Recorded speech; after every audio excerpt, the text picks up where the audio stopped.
Hello friends, तो कैसे हो आप सब? आई होप सब अच्छे होंगे। तो फ्रेंड्स, स्वागत है आपका आज की वीडियो में। तो आज की जो वीडियो रहेगी वो रहेगी स्पेशल हमारी एक शेयर के लिए। वो क्या शेयर रहेगा जिसमें काफ़ी बंदों ने भाई इन्वेस्ट किया हुआ है। मेरे को पता है जो हमारे यहाँ छोटे मोटे बंदे हैं उन्होंने उस शेयर में काफ़ी ज़्यादा इन्वेस्ट किया है। तो उस जो शेयर का नाम रहेगा वो शेयर का नाम वैसा लेंसर कंटेनर।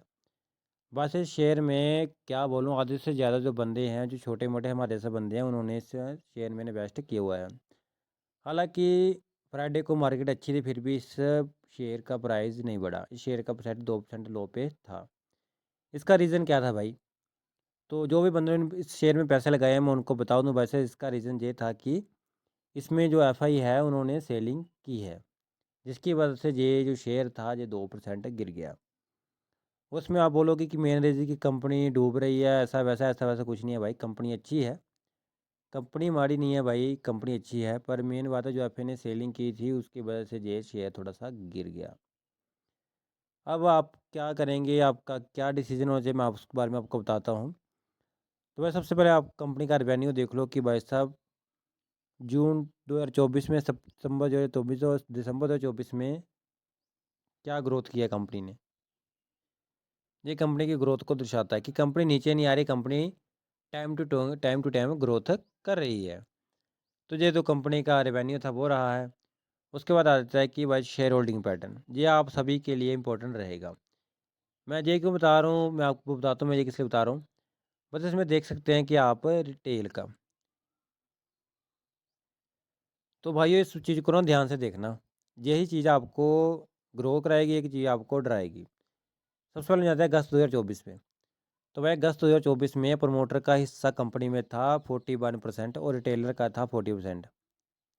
ध्यान से देखना। आप सितंबर में आते हैं, सितंबर में तो जहाँ से रिटेलर का हो जाए 43 और प्रमोटर का हो गया 41%। तो जहाँ से आप समझ सकते हो मैं क्या बोलना चाहता हूँ, मतलब कि जो कंपनी के प्रमोटर थे वो कंपनी का माल बेच रहे हैं, वो कंपनी से बाहर आ रहे हैं।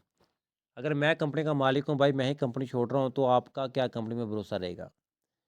पर नहीं, रिटेल बंदे थे कि भाई साहब सस्ता शेयर है इसमें घुसो, वो उसमें पैसा लगाते गए। इसमें 43% सिलेक्शन था मतलब टेलर का। उसके बाद दिसंबर 2024 में जाते हैं तो यहाँ पे 49% हिस्सा हो गया टेलर का। जो हमारे जैसे तो छोटे मोटे बंदे होते हैं ना, जिसने किसने 5,000 लगाया, किसने 10,000 लगाया, वो हमारे साथ टेलर बंदे होते हैं। उसके बाद आते हैं हमारे जनवरी 2025 में। तो यहाँ से भाई साहब टेलर का हिस्सा रह गया 46% और जो प्रमोटर थी उनकी हिस्सेदारी बढ़ गई। उनको उनको कंपनी में मुनाफा होता है इसलिए उनकी हिस्सेदारी बढ़ गई। पहले 41% थी, अब 44% होगी। तो इसमें उसकी हिस्सेदारी बढ़ गई। उसके बाद आते हैं मार्च 2025 में। तो हमारे साथ प्रमोटर का 44% रहा और रिटेलर ने भाई साहब इसमें धमाकेदार एंट्री मारी और 51% जो हिस्सा हो गया वो रिटेलर का हो गया। अब इस शेयर में हम क्या करें, मैं आपको बताऊंगा इसमें आपने क्या करना है। भाई इसमें हमारे जैसे छोटे मोटे बंदे फंसे हुए हैं। तो आप सभी को बताता हूँ, अगर मार्केट थोड़ी सी पॉजिटिव रही ना, तो जो रिटेलर बंदा होता है, मैं खुद की बात करता हूँ, रिटेलर बंदा होता है वो देखता है मार्केट बढ़ रही है तो भाई साहब पैसा लगाओ। जैसे मार्केट भाई गिरे गई ना तो भाई साहब एकदम जो रिटेलर बंदा वो डरता है और पैसा निकाल लेता है और शेयर का जो प्राइस है एकदम ठप करके नीचे गिर जाता है। तो मेन कारण ही रीज़न है। जितने ज़्यादा रिटेलर बंदे अब इसमें घुसेंगे वैसा इस शेयर का प्राइस उतना ज़्यादा बढ़ेगा। कंपनी में इतनी ग्रोथ नहीं है कि वो इतनी ज़्यादा प्राइस ग्रो करेगी, पर जो रिटेलर बंदे हैं वो इस शेयर को बढ़ाएंगे और घटाएंगे।